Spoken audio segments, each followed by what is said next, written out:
Halo semua. Sudah bukan rahasia lagi, bahwa agama Islam adalah agama yang paling gampang ternista. Pada tahun 2017, agama Islam ternista, hanya karena surat Al-Maidah 51 dikritik oleh Ahok. Pada tahun 2018, agama Islam ternista, hanya karena volume suara atau azan, dikritik oleh Meliana. Selain ternista oleh kedua orang itu, agama Islam juga ternista oleh Muhammad KC, Gracia Pelo, dan lainnya. Bahkan baru-baru ini, agama Islam ternista oleh Ina Moharje, dengan cara makan babi, sambil mengucapkan basmalah. Agama Islam ternista, hanya karena makanan babi, bukan hanya terjadi di Indonesia. Pada tahun 2015 di Malaysia, agama Islam ternista oleh pasangan Alvin Tan dan Vivian Lee, hanya dengan sebuah gambar, yang bertuliskan selamat berbuka puasa, dengan baku teh. Semua peristiwa ini membuat kita harus mengambil kesimpulan bahwa agama Islam mudah sekali ternista. Begitu rentannya agama Islam, sehingga jangankan dikritik, makan babi aja sudah membuat agama Islam menjadi nista. Hal ini membuat kita bertanya-tanya. Kenapa agama Islam begitu rapuh dan rentan, sehingga mudah sekali untuk dinista? Jadi pada video ini, kita akan membahas berbagai kemungkinan, kenapa agama Islam begitu mudah ternista. Oke, kita mulai aja ya.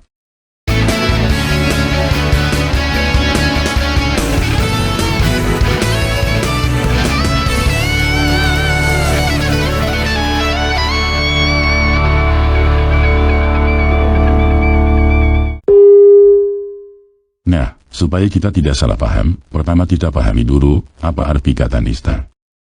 Menurut KBBI, nista artinya adalah hina, rendah, tidak enak didengar, celah, noda. Jadi, ternista artinya, adalah sesuatu dibuat menjadi hina, rendah, tidak enak didengar, celah, noda. Jika kita mengakui bahwa agama Islam ternista, berarti kita mengakui bahwa agama Islam menjadi hina, rendah, tidak enak didengar, celah, noda. Apakah agama Islam memang hina, rendah, tidak enak didengar, celah, noda? Tentunya teman-teman yang muslim akan berkata, tidak. Tetapi tanpa kita sadari, pada saat kita mengakui bahwa agama Islam ternista oleh seseorang atau sesuatu, berarti kita mengakui bahwa agama Islam menjadi hina, rendah, tidak enak didengar, celah, noda. Nah, kalau kita sudah mengerti hal ini, seharusnya kita bisa paham bahwa ternista itu adalah perasaan subjektif, yang belum tentu sesuai dengan fakta atau kenyataan. Misalnya si Siti, yang mempunyai berat badan 50 kg, disebut gendut oleh si Budi. Apakah ini adalah sebuah penghinaan? Dalam kasus ini, si Siti mempunyai berat badan 50 kg, adalah sebuah kenyataan yang bisa diukur dan dibuktikan. Tetapi kita bisa berdebat, apakah mempunyai berat badan 50 kg bisa disebut gendut. Terlepas apakah benar berat si Siti 50 kg, dan apakah 50 kg itu bisa disebut gendut, si Siti bisa merasa dihina karena disebut gendut oleh si Budi. Apakah benar si Siti dihina oleh si Budi? Itu pun bisa diperdebatkan. Kita bisa berkata bahwa itu bukan penghinaan, karena itu adalah kenyataan. Tetapi kita juga bisa berkata bahwa itu adalah penghinaan, walaupun itu adalah kenyataan, karena itu membicarakan keburukan seseorang. Dan kita juga bisa berkata balik bahwa itu bukan penghinaan, karena kebenaran harus dinyatakan, walaupun itu menyakitkan. Jadi kita bisa berdebat panjang dan lebar, tanpa menghasilkan kesepakatan, bahwa sesuatu adalah penghinaan atau bukan. Karena hal itu memang adalah sesuatu yang tidak bisa diukur dengan alat ukur, dan disetujui semua belah pihak. Bagi si Budi sendiri, yang berkata bahwa si Siti gendut, belum tentu bermaksud untuk menghina. Bisa jadi si Budi bermaksud baik, untuk membuat si Siti sadar dan bertobat, sehingga si Siti menjadi kurus.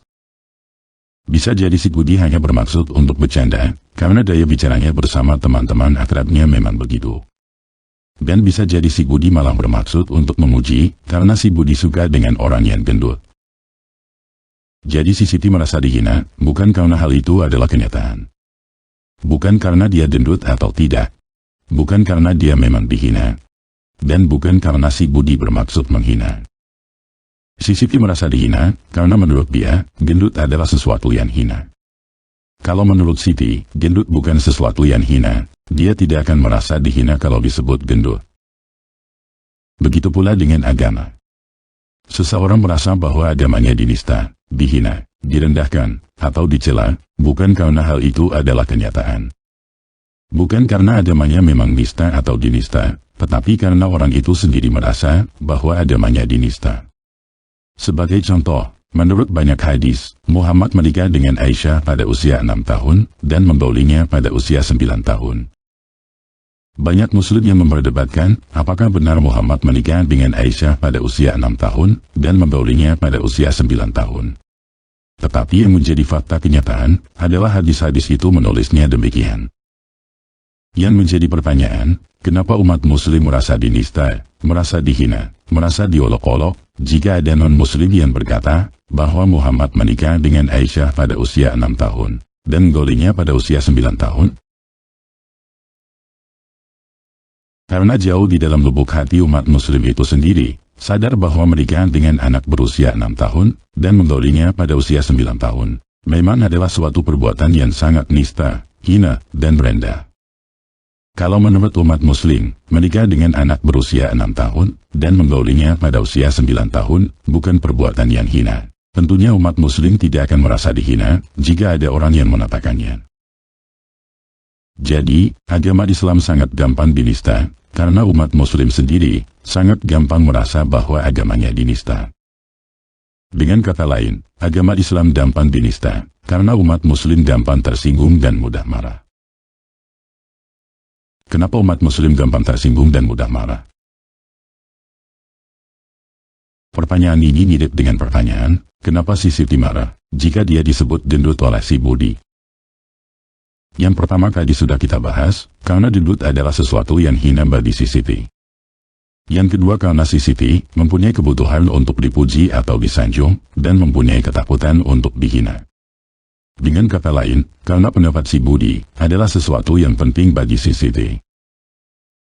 Begitu juga dengan umat muslim. Umat muslim gampang tersinggung dan mudah marah, karena umat muslim mempunyai kebutuhan khusus untuk diakui oleh umat agama lain. Umat muslim butuh dipuji atau disanjung oleh umat agama lain, dan mempunyai ketakutan untuk dihina.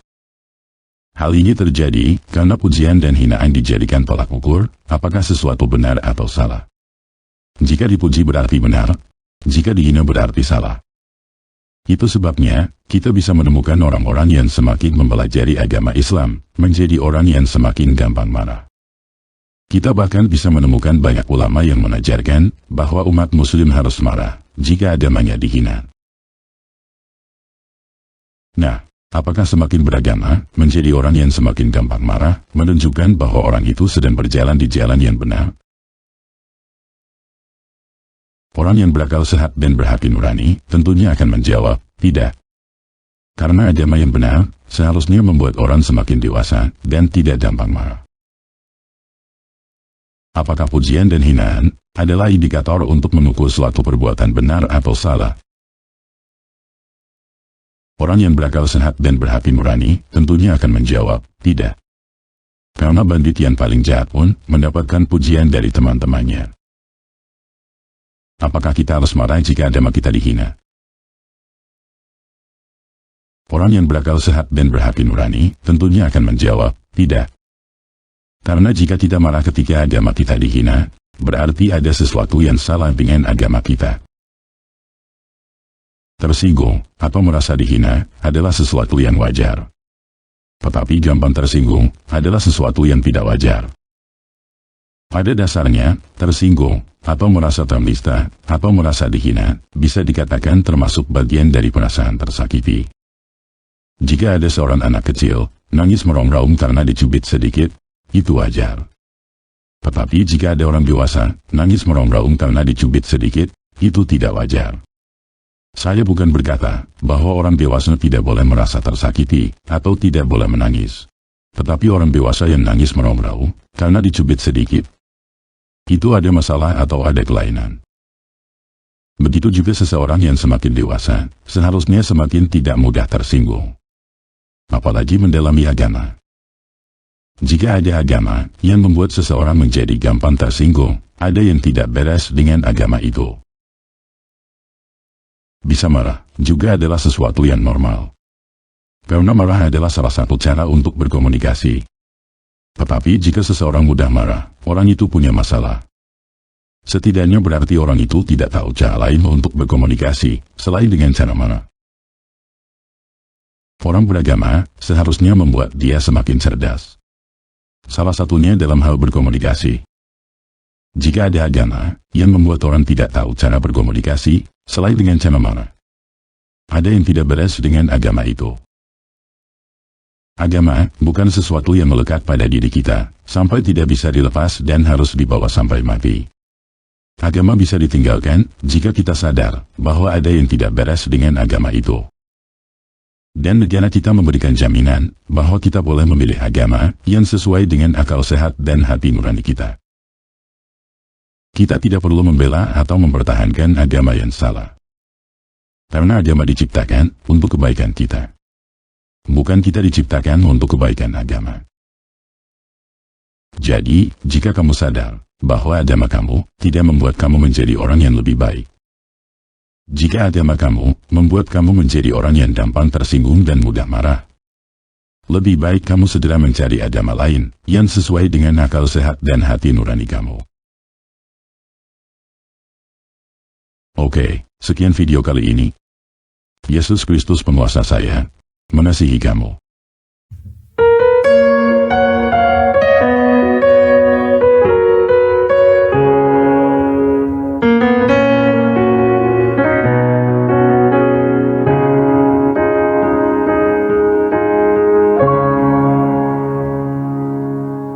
Saat ku menutup mata dan usai lembaran hidupku, saat ku terlelap dan takkan lagi terjaga, kasih-Mu selalu milikku. Saat nafasku terhenti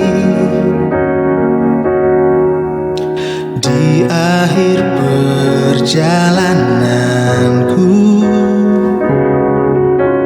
hanya diri-Mu yang selalu memegang tanganku dan membangkitkan aku.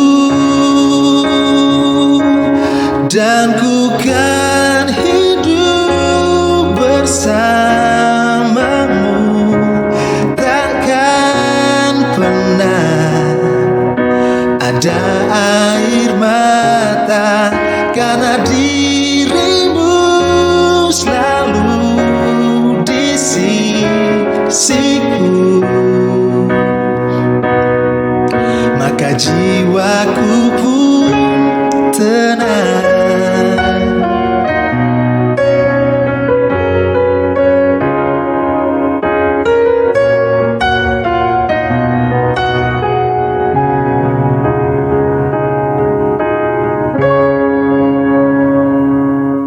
Saat nafasku terhenti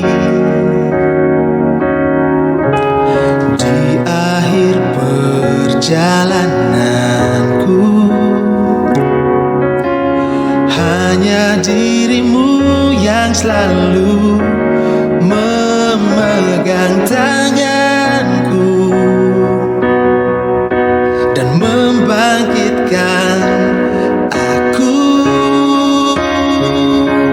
Dan ku kan hidup bersama-Mu, takkan pernah ada air mata, karena diri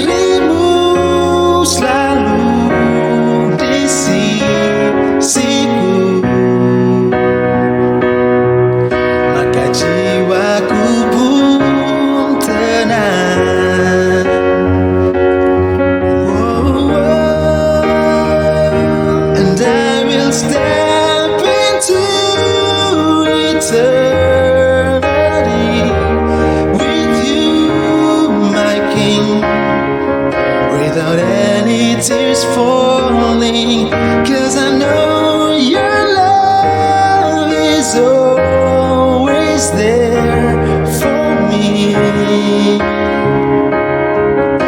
My soul rests in you, and I will step into eternity with you, my King, without any tears falling, 'cause I know your love is always there for me. My soul rests in you, my God. My soul rests in you, my God.